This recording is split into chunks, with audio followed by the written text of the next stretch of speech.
अस्सलाम वालेकुम स्टूडेंट्स, कैसे हैं? उम्मीद है आप सब खैरियत से होंगे। तो आज की जो हमारी सबसे अहम वीडियो है जो कि फ़िज़िक्स के लॉन्ग क्वेश्चन के हवाले से है वो आ गई है।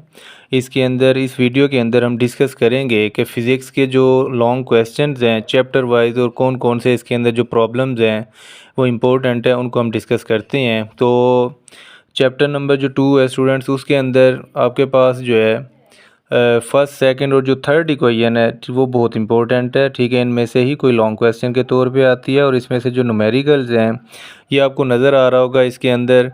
ठीक है, कुछ मैंने सर्कल्स किए हुए हैं। ठीक है, ये जो सर्कल्स किए हुए न्यूमेरिकल्स हैं ये ज़्यादा इंपॉर्टेंट है, बोर्ड में most of the time repeated हैं। उसके बाद जो चैप्टर नंबर 3 है इसके अंदर कुछ लॉन्ग क्वेश्चन है जो कि आपके पास फर्स्ट है differentiate between mass and weight, Newton second law of motion है, force and momentum, law of conservation of momentum है और method to reduce the friction है। ठीक है, ये साथ साथ मैंने जो लॉन्ग क्वेश्चन है कौन से पेज नंबर पे हैं साथ मैंने आप पेज नंबर भी मेंशन कर दिया है और इसके बाद जो इस चैप्टर के इम्पोर्टेंट प्रॉब्लम्स हैं ठीक है वो भी मैंने मेंशन कर दिए हैं। ठीक है, जो कि मैंने आपको पहले भी इसमें बता चुका हूँ कि इसके अंदर क्या है कि जो फर्स्ट वाली है कि इसके अंदर जो लॉन्ग क्वेश्चन जो मैंने किए हुए हैं ये तो बहुत इंपॉर्टेंट है। उसके बाद जो न्यूमेरिकल जो मैंने हाईलाइटेड जो सर्कल्स की फॉर्म में किए हुए हैं ये और भी ज़्यादा इंपॉर्टेंट हैं। ठीक है, जो कि मोस्ट ऑफ द रिपीटेड ठीक है बोर्ड में बहुत दफ़ा रिपीट हो चुके हैं, इनको आपने अच्छे तरीके से कर लेना है। उसके बाद जी नेक्स्ट आपके पास है चैप्टर नंबर 4 जो है इसके अंदर भी कुछ इंपॉर्टेंट लॉन्ग क्वेश्चन है मैंने आपके सामने मेंशन किए हैं। रेजोल्यूशन ऑफ फोर्सेस है, determination of force from its perpendicular components और टार्क का फार्मूला कौन से फैक्टर पे डिपेंड करता है ये। ठीक है, और लास्ट टाइम जो एक्सपेरिमेंट आया था ठीक है सेंटर ऑफ ग्रेविटी फाइंड करने के लिए जो प्लम्ब लाइन मेथड के थ्रू हम एक एक्सपेरिमेंट एक्टिविटी करते हैं, लास्ट टाइम ये बोर्ड में आया हुआ है। उसके बाद है इक्विलिब्रियम और इसकी कंडीशंस और इस चैप्टर के जो लॉन्ग क्वेश्चंस हैं जो न्यूमेरिकल्स हैं ठीक है जो कि 4.2, 4.4 एंड 4.6 जो है ये बहुत ज़्यादा इंपॉर्टेंट है और बाकी जो है ना वो कम टाइम आए हुए हैं, ये ज़्यादा टाइम रिपीटेड हैं।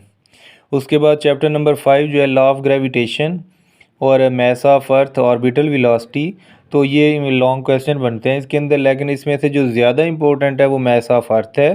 ठीक है, जो कि मोस्ट ऑफ द टाइम जो है ना वो रिपीट हुआ है।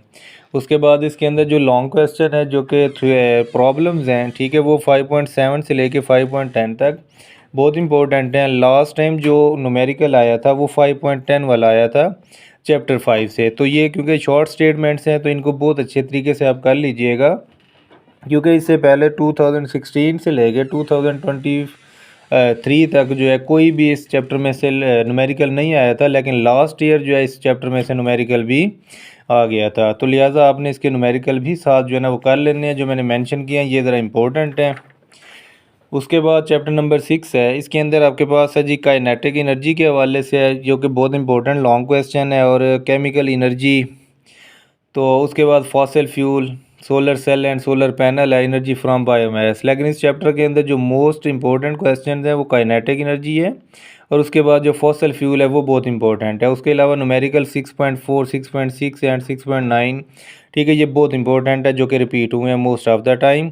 चैप्टर नंबर 7 के अंदर ये मैंने कुछ मेंशन किए हैं लॉन्ग क्वेश्चन। मरीनिंग एटमॉस्फेरिक प्रेशर है जो कि ज़्यादा रिपीटेड नहीं है, लेकिन इस चैप्टर के अंदर जो बहुत इंपॉर्टेंट लॉन्ग क्वेश्चन है वो है प्रेशर इन द लिक्विड, और इसका जो है एक्सप्रेशन आप लोगों ने फाइंड करना होता है। उसके बाद हाइड्रोलिक प्रेस है और अर्शिमीदस प्रिंसिपल जो है, ये तीन जो लॉन्ग क्वेश्चन है वो बहुत ज़्यादा इंपॉर्टेंट हैं।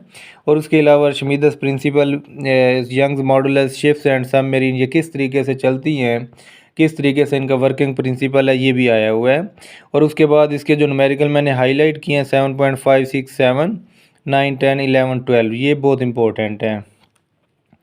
उसके बाद स्टूडेंट नेक्स्ट आपके पास है चैप्टर नंबर जो 8 है, इसके अंदर जो है ना लॉन्ग क्वेश्चन कम ही है।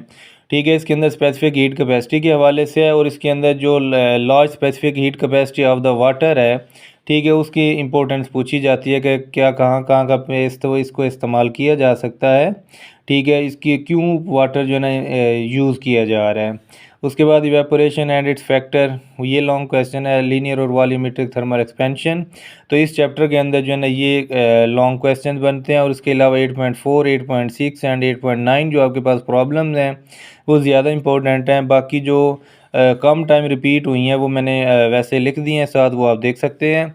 उसके बाद चैप्टर नंबर 9 जो स्टूडेंट है, इसके अंदर क्या है कि इसके अंदर थर्मल कंडक्टिविटी जो है ये बहुत इंपॉर्टेंट लॉन्ग क्वेश्चन है कि define the thermal conductivity, drive its expression, और उसके अलावा लैंड ब्रीजेज, सी ब्रीजेज हैं, ग्रीन हाउस इफेक्ट क्या है, ग्लोबल वार्मिंग क्या है, तो ये इसके हैं। और इसके जो न्यूमेरिकल्स हैं वो कोई इतने ज़्यादा इम्पोर्टेंट नहीं हैं, तो लिहाजा इनको अच्छे से आपने लॉन्ग क्वेश्चन के लिए रेडी करना है।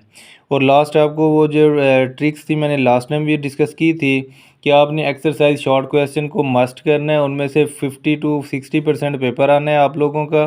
और उसके अलावा जो इन चैप्टर जो आपने करने हैं बेस्ट पेयरिंग स्कीम के लिए, ठीक है, जो कि मैंने आपको लास्ट टाइम भी कहा था कि कौन कौन से हैं, तो वो आपके पास जो है एक चैप्टर नंबर 147 है और उसके बाद 369 है। तो इनके स्टूडेंट्स आप लोगों ने जो साथ एग्जाम्पल्स हैं, ठीक है, उनको भी एक दफ़ा रिवाइज़ कर लेना है, क्योंकि मोस्ट ऑफ द टाइम ये भी हो जाता है कि इसकी एग्जाम्पल जो होती हैं उनमें से जो है आ जाता है, ठीक है, एग्जाम्पल में से न्यूमेरिकल दे देते हैं।